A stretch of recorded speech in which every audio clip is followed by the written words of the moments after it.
Assalamualaikum warahmatullahi wabarakatuh. Alhamdulillahirabbil alamin wa bihi nasta'in wa ala amri dunyawatin wa ala alihi washabihi ajmain amma ba'du. Yang saya hormati Bapak Angga Dwi Prasetyo, MBiotek, selaku dosen mata kuliah Pramuka, dan yang saya cintai teman-teman kelas 2D PGMI YIN Surakarta.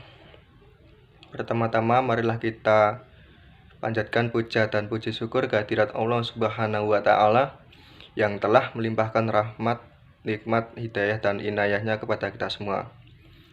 Dan tak lupa, sholawat serta salam kita haturkan kepada junjungan kita Nabi besar, Nabi Muhammad SAW. Dan kami dari kelompok 5 yang beranggotakan 1. Karno Miranto, 2. Diahayu Nur Saputri, 3. Alfa Fraida, 4. Isnaini Rizky Koriah, 5. Ilyas Rozin Jaim. Kami dari kelompok 5 akan membahas tentang salah satu materi kepramukaan, yaitu semapur. Baik, yang pertama saya akan memaparkan sejarah tentang semapur. Sejarah semapur. Pada awalnya semapur digunakan untuk menyampaikan pesan rahasia supaya tidak diketahui oleh musuh. Tapi seiring berjalannya waktu, metode ini sudah tidak efektif lagi untuk menyampaikan pesan rahasia, karena semakin banyak orang yang paham arti dari gerakan-gerakan semapur. Penyampaian pesan pada semapur bisa juga dilakukan secara relay, alias berkelanjutan. Penyampaian pesan secara relay digunakan ketika jarak penyampaian pesan sangat jauh. Semapur merupakan program yang ditemukan oleh E.W. Dijkstra, seorang ilmuwan dari Rotterdam, Belanda, pada akhir tahun 1960, dan pada tahun 1967 EW tujuannya adalah untuk kepentingan komunikasi militer, agar anggota militer bisa berkomunikasi dari jarak yang jauh. Dan pada saat itu semapur tidak menggunakan bendera seperti saat ini, tetapi menggunakan kayu berukuran besar yang bentuknya menyerupai lengan. Kayu ini kemudian dipasang di atas menara-menara tinggi yang jaraknya 5-10 mil atau sekitar 8-160 km antar satu menara dengan menara lainnya. Pada setiap menara ditempatkan satu signaler sebagai operator, serta teleskop sebagai alat bantu untuk melihat pesan yang dikirimkan signaler lain dari jarak jauh. Ketika Perang Dunia I terjadi, semapur masih sering digunakan meskipun teknologi telepon dan radio sudah ditemukan. Alasannya adalah karena komunikasi melalui telepon atau radio memiliki kemungkinan untuk disadap oleh musuh. Sedangkan semapur tidak. Selain itu, metode ini juga lebih simpel dan dapat digunakan dalam kondisi susah sinyal. Karena itulah semapur masih banyak digunakan untuk kondisi darurat. Baiklah, materi berikutnya akan disampaikan oleh Pak Isnaini. Hai, untuk materi selanjutnya akan dijelaskan oleh saya, Isnaini Rizky Koriah, dengan NIM 203141119. Di sini saya akan menjelaskan 3 aspek penting dari pramuka, khususnya semapur ya. Apa saja sih? Ya, ini adalah pengertian dari semapur, yang kedua adalah manfaat dari semapur, dan yang ketiga adalah bendera dari semapur. Mencakup ukuran, warna, tentunya adalah kegunaan dari bendera itu sendiri. Untuk yang mau tahu, disimak ya penjelasannya. Pengertian dari semapur. Pengertian semapur adalah suatu cara untuk mengirim dan menerima berita dengan menggunakan bendera, dayung, batang, tangan kosong, atau sampai dengan memakai sarung tangan. Dengan kata lain, semapur adalah metode untuk mengirim sinyal atau pesan dengan menggunakan alat-alat sederhana seperti bendera, batang, atau tangan kosong sekalipun. Tentunya semapur ini dilakukan oleh 2 orang atau lebih untuk berkomunikasi jarak jauh. Kenapa menggunakan alat-alat sederhana? Karena kita tahu pramuka adalah orang-orang yang sangat kreatif ya, memanfaatkan alat-alat sederhana sebagai alat komunikasi.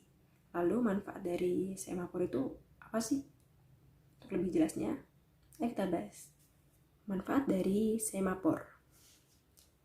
Semafor ini bisa digunakan untuk kepentingan militer loh, sama halnya seperti pramuka. Di dunia militer, metode ini juga menjadi pilihan komunikasi jarak jauh ketika para tentara berada pada tempat yang susah sinyal.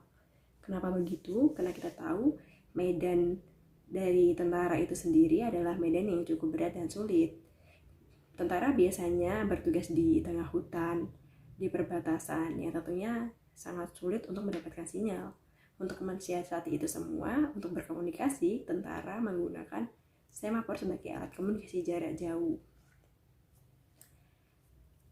Dan yang kedua, dalam dunia pramuka sendiri, semafor adalah digunakan untuk alat komunikasi jarak jauh juga, agar anggota pramuka tetap bisa berkomunikasi dari jarak yang jauh meskipun sedang berkemah di tempat-tempat terpencil, seperti di gunung, pantai, di tengah hutan yang jauh dari desa, tentunya di desa-desa terkecil juga yang susah dengan sinyal.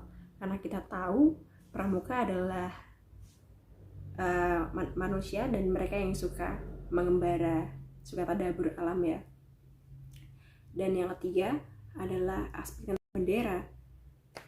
Bendera semafor ini adalah bendera yang cukup berbeda dengan bendera-bendera lainnya. Bendera semafor memiliki bentuk persegi dengan ukuran bendera 45 cm x 45 cm dengan panjang tongkatnya mencapai sekitar 55 cm.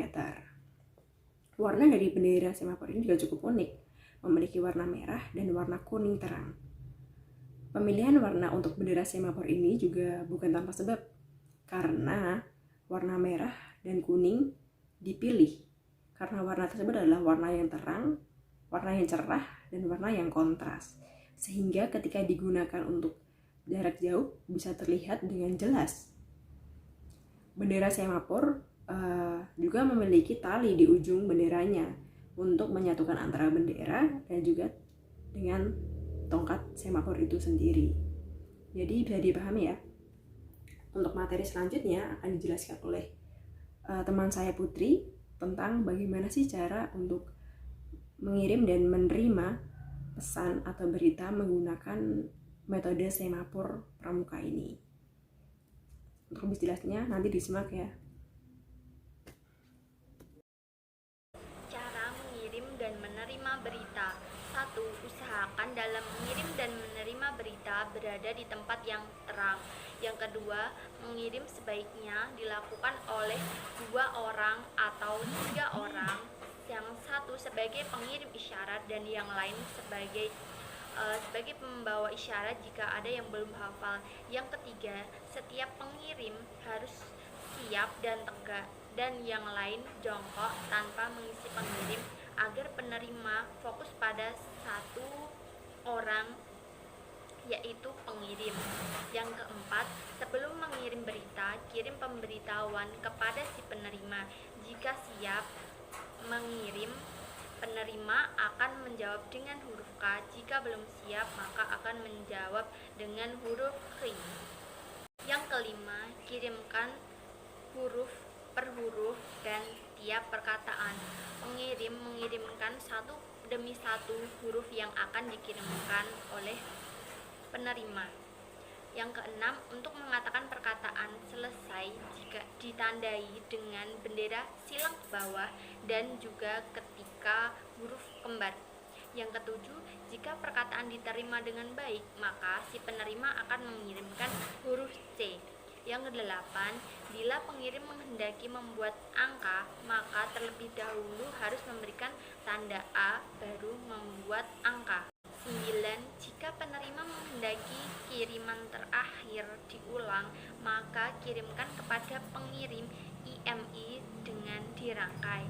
10. Jika pengirim membuat kekeliruan, maka kirim huruf E 8 kali dan mengirim tanda salah posisi 37.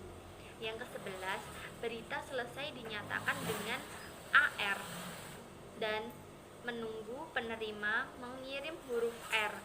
Jika penerima sudah mengirim huruf R, artinya ia telah menerimanya dengan baik. Contoh tanda isyarat UR itu berarti berita siap dimulai.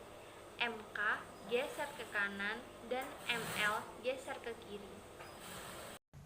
Selanjutnya, gerakan semapur. Gerakan semapur terdiri dari 30 formasi yang masing-masing melambangkan huruf, angka, atau isyarat tertentu.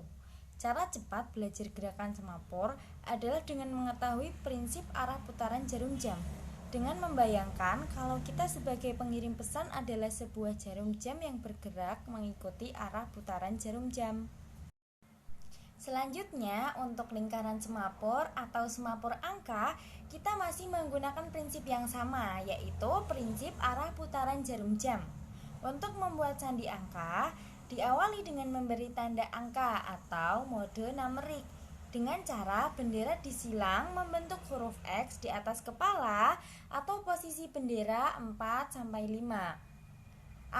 Kirim angka dengan ketentuan huruf A untuk angka 1, huruf B untuk angka 2, huruf C untuk angka 3, huruf D untuk angka 4, huruf E untuk angka 5, huruf F untuk angka 6, huruf G untuk angka 7, huruf H untuk angka 8, huruf I untuk angka 9, huruf K untuk angka 0. Untuk mengakhiri pengiriman angka, kirim huruf J atau mode alfabet. Ingat, cara cepat belajar gerakan semapur adalah dengan mengetahui prinsip arah putaran jarum jam. Coba kita lihat baik-baik gambar di samping. Dari gambar tersebut, terlihat kalau gambar semapur bergeser perlahan-lahan sesuai arah putaran jarum jam. Apabila dilihat dari sisi penerima pesan. Jadi, cara mudah menghafalkan gerakan semapur adalah dengan membayangkan kalau kita sebagai pengirim pesan adalah sebuah jarum jam yang bergerak mengikuti arah putaran jarum jam. Oke teman-teman, saya Karno Miranto, NIM 203141102. Saya akan menyampaikan materi selanjutnya tentang penggunaan semapur dalam pramuka. Di Indonesia, semapur biasa diterapkan sebagai salah satu keahlian yang harus dimiliki dalam kegiatan pramuka tersebut. Biasanya, kegiatan semapur ini diajarkan sejak dalam level pramuka siaga dan merupakan keterampilan yang dipraktikkan pada acara perkemahan. Namun, seiringnya dengan semakin redupnya kegiatan pramuka, maka keterampilan semapur ini pun semakin jarang dikenal banyak orang.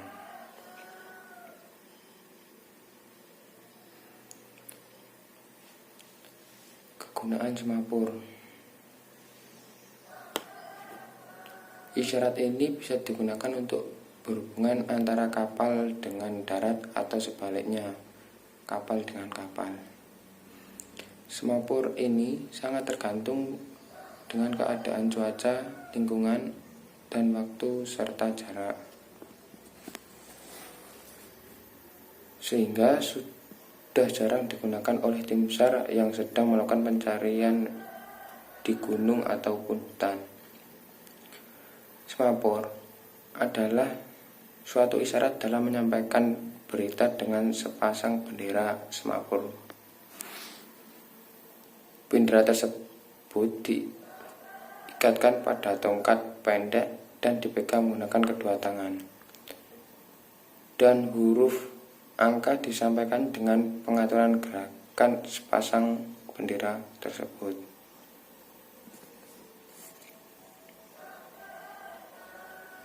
Sekian materi dari kelompok kami. Bila mana ada kesalahan kata atau kekurangan dalam penyampaian materi, kami mohon maaf yang sebesar-besarnya. Billahi taufiq wal hidayah. Wassalamualaikum warahmatullahi wabarakatuh.